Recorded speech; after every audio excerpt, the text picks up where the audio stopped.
Do you have any questions for me?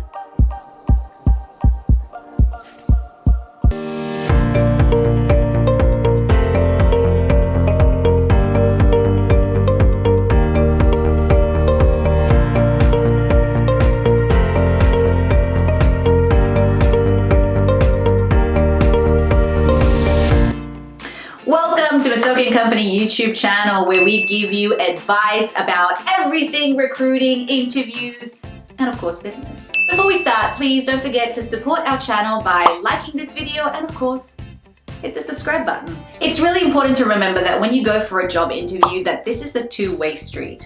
And of course, this means that you don't just want to prepare yourself for the answers that you give, but you also want to prepare some questions. The reason why you want to ask questions is because really you want to get as much information as you can. And you might want to impress them a little. And ultimately, the whole point of this is that you really want to make sure that this job is the right job for you. The truth is, recruiters and hiring managers actually do not like it if you do not have any questions for them. Because ultimately it can really show lack of interest and, just kind of make things a little awkward when they ask you that question. So without further ado, here's some questions that you can ask during an interview. Why is the position open?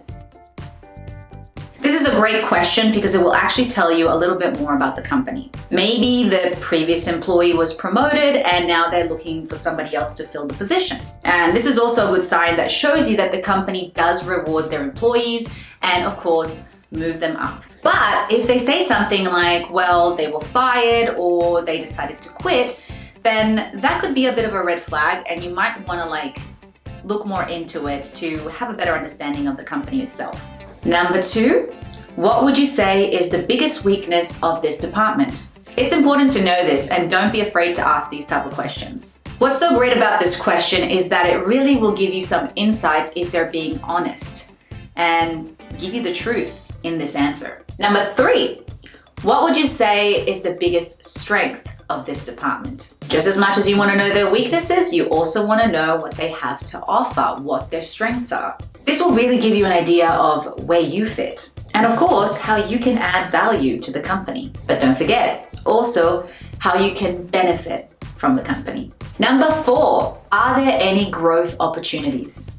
If this is the kind of job that you want to stay for the long run, then you really want to know if there are any opportunities for growth. This will also give you some insights if this job aligns with your goals. Here's the thing. If the answer is no, then you might want to think about it because it's important to have a job that aligns with your long-term goals, with your vision for your future and what you really want. And ultimately, this could also be a sign that you might need to look somewhere else for a job that will give you those opportunities. Number 5, what does your onboarding process look like? This is a great question because what it ultimately does, it gives you a great insight if the company supports their employees, help them transition, and obviously take care of them. As opposed to, leaving you to figure out the job and, good luck. Number 6, can you elaborate on the day-to-day responsibilities of the position? It's important to know what you're signing up for. And of course, you want to make sure that you understand what is expected of you and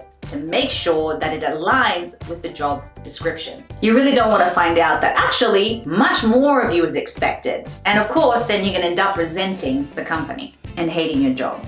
You don't want that. Number 7, how long did the previous person in this role hold the position? So what has the company's turnover been like?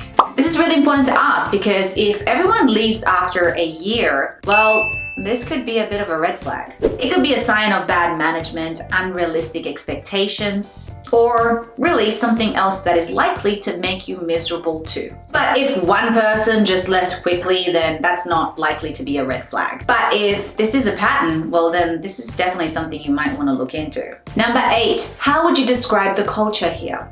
What type of people tend to thrive in this company? And what types don't do so well? It's really important to know if you will work well with the company because remember, you will be spending the majority of your time at work. So you really want to make sure that you're going to enjoy the workplace. Number 9, can you tell me about the company's goals? This is a great question because it showcases that the company wants to grow, which also means that you may have some opportunities within the company to grow with it. This will also help you understand the company's vision and long-term goals and if they align with yours. Number 10, what do you enjoy about the job? Everybody loves to talk about themselves. And this question allows you to build rapport with the interviewer. It allows you to get some personal information, and really you can learn a lot from the answer. You'll get an inside view of the company culture, work environment, and will obviously give you more insights on the interviewer, how they started within the business, and how it's going. That's it for today, guys. I hope this video was helpful. Make sure to pick and choose the questions that best suit you and your personality. As always, thank you so much for watching and have a great week.